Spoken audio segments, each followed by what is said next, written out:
தமிழ்நாடு அரசால் அங்கீகரிக்கப்பட்ட பொது சங்கங்கள் அதிக அளவில் உள்ள மிகப்பெரிய பேரமைப்பான ஜியோவின் சார்பில் ஏறக்குறைய 23 ஆண்டுகளாக பங்களிப்பு ஓய்வூதிய திட்டத்தை ரத்து செய்துவிட்டு பழைய ஓய்வூதிய திட்டத்தை அமுல்படுத்த வேண்டும் என்ற கோரிக்கையை தொடர்ந்து வலியுறுத்தி வந்திருக்கின்றோம். இடையில் வைத்திருந்த பல்வேறு கோரிக்கைகளாம் நிறைவேறியிருந்தாலும் கூட 23 ஆண்டுகளாக இந்த பிரச்சனை மட்டும் தீர்க்கப்படாமல் தொடர்ந்து நிலுவையிலே இருந்த காரணத்தினால்தான் நாங்கள் சமீப காலங்களில் மிகவும் கடுமையான அழுத்தம் கொடுக்க வேண்டிய நிலைமைக்கு தள்ளப்பட்டோம் என்பது யதார்த்தம். இதன் அடிப்படையில் கடந்த ஆண்டு 15/2/2024 அன்று ஒரு நாள் அடையாள வேலைநிறுத்த போராட்டத்தை செய்தோம். 3/3/2024 அன்று மாநிலம் தழுவிய ஒரு நாள் அடையாள உண்ணாவிரத போராட்டத்தை நடத்தினோம். இந்த உண்ணாவிரத போராட்டத்துக்கு மறுநாள் மாண்புமிகு தமிழ்நாடு முதலமைச்சர் அவர்கள் கோட்டாட்சியருடைய மாநில உயர்மட்ட குழு உறுப்பினர்களை அழைத்து பல்வேறு நிதி நிலைமைகள் மோசமாக இருக்கின்ற காரணத்தினால் அந்த நிதி பற்றாக்குறையின் காரணமாக உங்கள் நியாயமான கோரிக்கையை என்னால் நிறைவேற்ற முடியவில்லை, எனக்கு குறைந்தது ஒரு வருடம் அவகாசம் கொடுங்கள், நாங்கள் நிச்சயமாக நிறைவேற்றுவோம் என்று சொன்னார்கள். அதன் அடிப்படையில் ஒரு வருடம் காத்திருந்தோம். அதன் பிறகு 3/4/2025 அன்று அனைத்து மாவட்ட ஆட்சியர் அலுவலகம் முன்பாக கவன ஈர்ப்பு கோரிக்கை ஆர்ப்பாட்டத்தை நடத்தினோம். அதையொட்டி 25/4/2025 அன்று ஒரு நாள் கவன ஈர்ப்பு கோரிக்கை தர்ணா போராட்டத்தை சென்னையில் நடத்தினோம். அந்த தர்ணா போராட்டம் நடைபெற்ற சட்டமன்றம் நடந்து கொண்டிருக்கிற நேரத்தில் வெள்ளிக்கிழமை நடத்தினோம். திங்கட்கிழமை நம்மளது கோட்டாட்சி கூட்டமைப்பின் போராட்டத்தின் காரணமாக திங்கட்கிழமை சட்டமன்றம் நடைபெற்றுக் கொண்ட நேரத்தில் மாண்புமிகு தமிழ்நாடு முதலமைச்சர் அவர்களுடைய சிறப்பு விதியின் கீழ் 110 கீழ் 9 முத்தான கோரிக்கைகளை அறிவித்தார்கள். அதில் மிக முக்கியமான கோரிக்கையாக ஏறக்குறைய 4 ஆண்டுகளுக்கு மேலாக சரண் விடுப்பு முழுவதுமாக கிடைக்குமா கிடைக்காத என்ற ஐயப்பா நிலவிய நேரத்தில் நமது கோட்டாட்சிய கூட்டமைப்பின் சார்பில் நடைபெற்ற போராட்டத்தின் காரணமாக அந்த சரண் விடுப்பு உள்ளிட்ட 9 அறிவிப்புகளும் செய்ததற்காக மறுநாள் 29/4/2025 அன்று மாண்புமிகு தமிழ்நாடு முதலமைச்சர் அவர்களை நேரடியாக சந்தித்து இந்த 9 கோரிக்கைக்கும் எங்களுடைய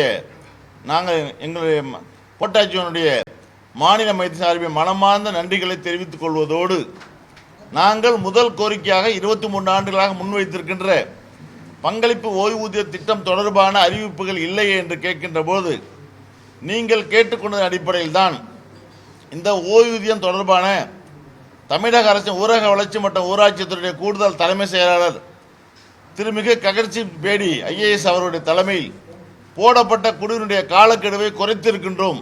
ஆகவே 30/9/2025 முன்பு நாங்கள் அறிக்கையை பெற்று நிச்சயமாக உங்கள் கோரிக்கையை நிறைவேற்றப்படும் என்று சொன்னார்கள். ஆனால் நாம் பல்வேறு சங்கங்களை அந்த குழு அழைத்து பேசியது.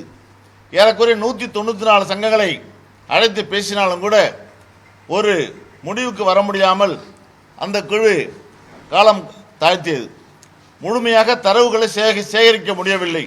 பல்வேறு மாநிலங்களில் இருந்தெல்லாம் LIC போன்ற நிறுவனங்களில் இருந்தால் முழுமையாக தரவுகளை சேகரித்து இடைக்காலமாக ஒரு அறிக்கை கொடுத்திருந்தார்கள்.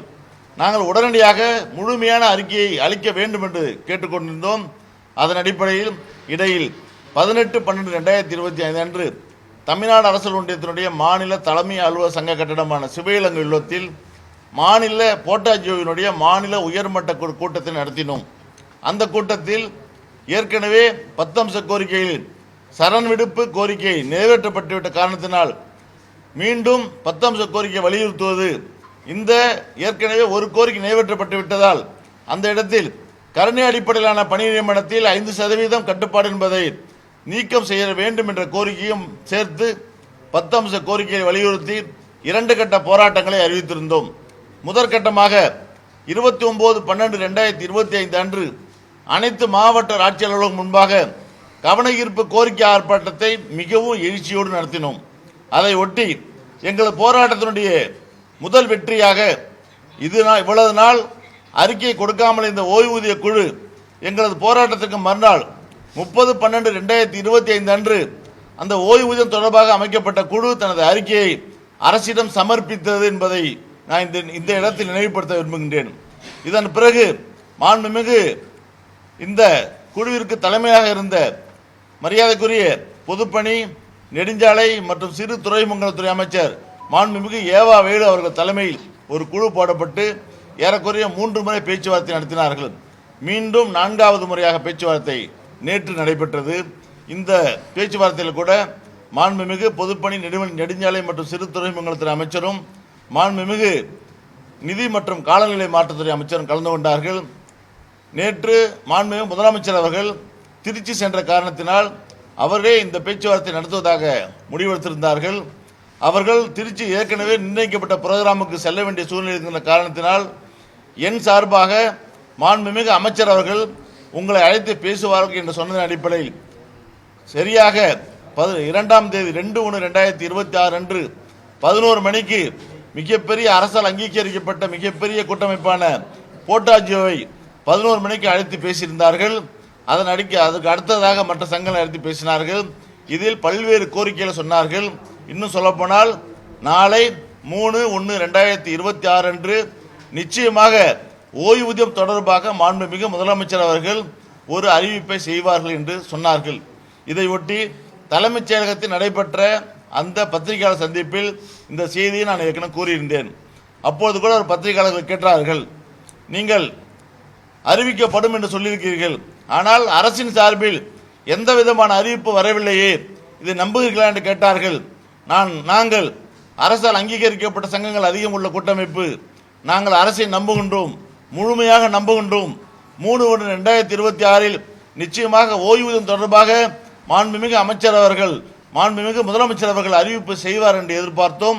அதே போல இன்று காலை ஏற்கனவே கூறியவாறு மாண்புமிகு தமிழ்நாடு முதலமைச்சர் அவர்கள் 23 ஆண்டுகளாக மிகவும் தொக்கியிருக்கின்ற கிடைக்குமா கிடைக்காத இயங்கிக் கொண்டிருந்த அந்த ஓய்வூதியம் தொடர்பான இன்று அறிவிப்புகளை செய்திருப்பதை போட்டாஜியோடைய மாநில உயர்மட்ட குழுவின் சார்பில் மாண்புமிகு தமிழ்நாடு முதலமைச்சர் அவர்களுக்கு இந்த பத்திரிகையாளர் சந்திப்பின் வாய்வில் மனமார்ந்த நன்றிகளை நான் இந்த இடத்தில் தெரிவித்துக் கொள்ள விரும்புகின்றோம். அதே போல இந்த ஓய்வூதியம் தொடர்பாக பெறுவதற்கு மிகவும் துணை புரிந்த இந்த மாண்புமிகு அமைச்சர் பெருமக்கள் குழுவான மரியாதைக்குரிய மாண்புமிகு பொதுப்பணி, நெடுஞ்சாலை மற்றும் சிறு துறைமுகத்துறை அமைச்சர் மற்றும் மாண்புமிகு நிதி மற்றும் காலநிலை மாற்றத்துறை அமைச்சர் மற்றும் மாண்புமிகு பள்ளிக்கல்வித்துறை அமைச்சர், இந்த மூவர் கொண்ட குழுவானது பல்வேறு சிரத்தைகள் எடுத்துக்கொண்டு எங்களது முழுமையான கருத்துக்களை எல்லாம் மாண்புமிகு முதலமைச்சர் தெரிவித்ததன் அடிப்படையில் தான் தற்போது ஓய்வூதியம் வழங்கப்பட்டிருக்கிறது என்பதை நான் சுட்டிக்காட்ட விரும்புகின்றேன். அதிலும் கூட நாங்கள் தொடர்ந்து வலியுறுத்திய அந்த கடைசி ஊதியத்தில் 50% ஓய்வூதியம் வழங்கப்படும் என்ற விஷயத்தோடு இந்த ஓய்வூதியத்திற்கு அகவிலைப்படி கட்டாயம் உண்டு என்ற அறிவிப்போடு குடும்ப ஓய்வூதியம், அதாவது ஓய்வூதியம் இழந்துவிட்டால் குடும்ப ஓய்வூதியம் கட்டாயம் 60% வழங்கப்படும் என்பதோடு பணிக்கொடையும் குறைந்தபட்ச ஓய்வூதியமாகவும் ஏற்கனவே நாங்கள் வைத்த மிக முக்கியமான கோரிக்கை, இந்தியாவிலேயே முதலாக பங்களிப்பு ஓய்வூதிய திட்டத்தினை அறிவித்த மாநிலம் தமிழ்நாடு 1/4/2003 அறிவிப்புக்கு செய்தார்கள். ஏறக்குறை 23 ஆண்டுகளாகிவிட்டது. இடையில் பணி ஓய்வு பெற்றவர்களுக்கும் இறப்பு எய்தியவர்களுக்கும் இந்த பலன் கட்டாயம் கிடைத்திட வேண்டும் என்ற கோரிக்கையை நாங்கள் முன்வைத்திருந்தோம். ஆகவே அவர்களுக்கும் தற்போது சிறப்பு கருணை ஊதியம் வழங்குவதாக கூறியிருப்பதை நிச்சயமாக போட்டாஜியுடைய மாநில உயர்மட்ட குழு கூட்டம் மாண்புமிகு தமிழ்நாடு முதலமைச்சர் அவர்களுக்கும் இந்த மாண்புமிகு அமைச்சர் பெருமக்கள் அவர்கள் அனைவருக்கும் இந்த உயர்மட்ட குழு மனமார்ந்த நன்றியை தெரிவித்துக் கொண்டு தீர்மானம் நிறைவேற்றிருக்கிறது. ஆகவே 10 கோரிக்கைகளில் 9 கோரிக்கை நிறைவேற்றாவிட்டாலும் கூட 23 ஆண்டுகளாக தொடர்ந்து கேட்டுக்கொண்டிருந்த கோரிக்கை நிறைவேறுமா நிறைவேறாதா என்று கேட்டுக்கொண்டிருந்த கோரிக்கை நிறைவேறியிருக்கின்ற காரணமாக தற்பொழுது இன்று மாலை பிற்பகல் போட்டாஜியோனுடைய மாநில உயர்மட்ட குழு கூட்டமானது நடைபெற்றது. இந்த கூட்டத்தில் தற்பொழுது முதலமைச்சர் அறிவித்த அறிவிப்பை முழுமையாக ஏற்றுக்கொண்டு ஏற்கனவே நாங்கள் அறிவித்த 6/1/2026 கால வரையற்ற வேலைநிறுத்தம் என்பதை முழுமையாக வாபஸ் பெறுவது என அறிவித்திருக்கிறோம் என்பதை சுட்டிக்காட்ட விரும்புகின்றேன். அதே போல மாண்புமிகு முதலமைச்சர் அவர்களுக்கும் நன்றி தெரிவித்துக் கொள்கின்றோம். அமைச்சர் பெருமக்கள் அவர்களுக்கும் நன்றி தெரிவித்துக் கொள்கின்றோம். இந்த குழுவினுடைய தலைவருக்கும் சொல்லியிருக்கின்றோம். அதே போல மாண்புமிகு துணை முதலமைச்சர் அவர்களுக்கும் அவரும் இந்த ஓய்வூதியம் பெறுவதற்காக பல்வேறு முயற்சிகள் எடுத்த காரணத்தினால் மாண்புமிகு துணை முதலமைச்சர் அவர்களுக்கும் மரியாதைக்குரிய தலைமைச் செயலாளர் உள்ளிட்ட அனைத்து நிலை அரசு அலுவலர்களுக்கும் இந்த போட்டாஜியினுடைய மாநில உயர்மட்ட குழு ஆனது மனமார்ந்த நன்றியை தெரிவித்துக் கொள்வதோடு ஏற்கனவே இருக்கின்ற ஒற்றை கோரிக்கை அறிவித்தாலும் மீதி 9 கோரிக்கை நிலுவிருக்கின்ற காரணத்தினால் இந்த கோரிக்கைகளையும் நிச்சயமாக மாண்புமிகு முதலமைச்சர் அவர்கள் அறிவிப்பால் என் நம்பிக்கையில் காலையில் கூட மாண்புமிகு முதலமைச்சர் அவர்களை சந்தித்து எங்களது கூட்டமைப்பின் சார்பில் உங்களது அறிவிப்புக்கு நாங்கள் நன்றி தெரிவித்துக் கொள்கின்றோம். அதே போல நிலுவையில் இருக்கின்ற கோரிக்கையிலும் கட்டாயம் நிறைவேற்றிட வேண்டும் என்ற கோரிக்கையை நாங்கள் வைத்திருக்கின்றோம்.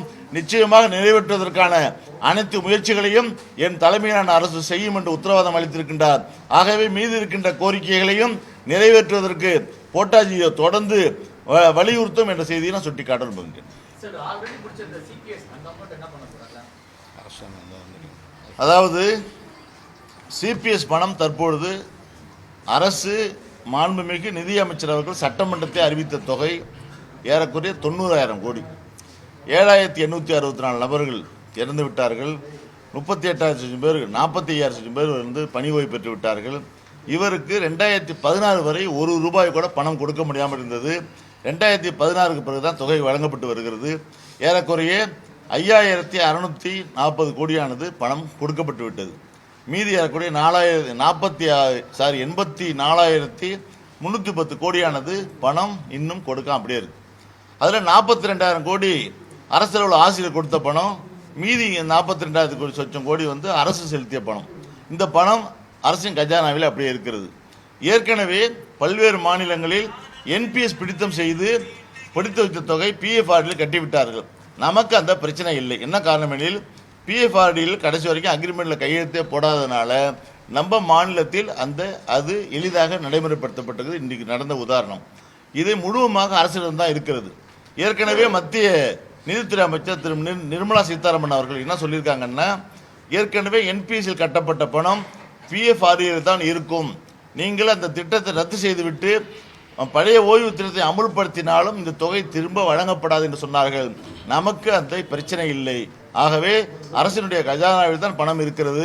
அது நிச்சயமாக அரசு பயன்படுத்தும்.